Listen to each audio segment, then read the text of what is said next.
আমি এখানে ডিসি সাহেব, এসপি সাহেবকে বলবো আপনারা বিষয়টিকে নজর দেবেন এবং যত তাড়াতাড়ি সম্ভব আপনারা এটাকে পুনরুদ্ধারের চেষ্টা করবেন সময় করে। আমি আমার প্রতিমন্ত্রী সাহেবকে সাথে নিয়ে ওই জায়গাটা পরিদর্শনে এসে ওই জায়গাটা কিভাবে সংরক্ষণ করা যায় এবং কি স্থাপনা তৈরি করা যায় সে বিষয়ে পরিকল্পনা গ্রহণ করব।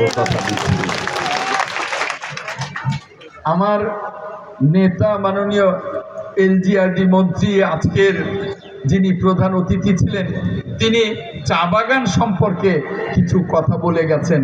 আমি খুব সংক্ষিপ্ত করে বলতে চাই, আমরা দীর্ঘদিন দেখেছি, কথাটা এই জন্যেই আজকে বলছি যে পুরো হবিগঞ্জে এই নির্বাচনী এলাকায় সকল চা বাগানগুলো, তাই না, সকল চা বাগানগুলো এই নির্বাচনী এলাকায় আমি দেখেছি, শুনেছি, জেনেছি।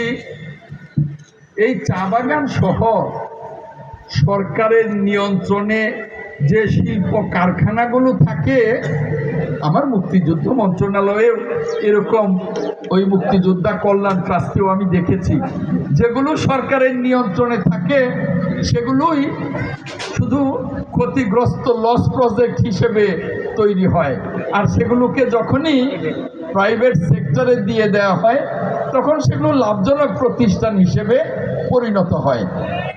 এটা কেমন? তার মানে যখনই সরকারের নিয়ন্ত্রণে থাকে সরকারের অসাধু কর্মকর্তা কর্মচারীরা এটাকে লস প্রজেক্টে নিয়ে যায়, তারা লাভবান হয়। ঠিক তেমনি আমি শুনেছি, জেনেছি যে যতগুলি চা বাগান ছিল এর আগেও, সেই চা বাগানগুলির বেশ কয়েকটি চা বাগান বোধহয় বেসরকারি খাতে দিয়ে দেওয়া হয়েছে, তাই না? যে চা বাগান বেসরকারি খাতে দিয়ে দেওয়া হয়েছে এবং বেসরকারি খাতে যে চা বাগানগুলো আছে যেগুলো বেসরকারিভাবেই প্রতিষ্ঠিত সেগুলো কিন্তু লাভজনক। আর এই তেলিয়াপাড়া চা বাগান সহ যে চা বাগানগুলো এখনো বাংলাদেশ টি কোম্পানি লিমিটেডের আওতাধীন অর্থাৎ সরকারের আওতাধীন, সেগুলো অলাভজনক হয়ে পড়েছে, ক্ষতিগ্রস্ত চা বাগান হিসেবে অর্থাৎ লোকসানকৃত চা বাগান হিসেবে এখন চলছে। আমি বলবো এই বিষয়েও আমাদের নেতা মাননীয় হুইপ গাউদ সাহেব এমপি এবং আমার মাননীয় আরো 3 জন এমপি আপনারা এগুলো খতিয়ে দেখবেন। কেন যেগুলো প্রাইভেট পর্যায়ে তারা লাভজনক আর যেগুলো আমাদের সরকারি পর্যায়ে লোকসান হচ্ছে, এর কারণ কি?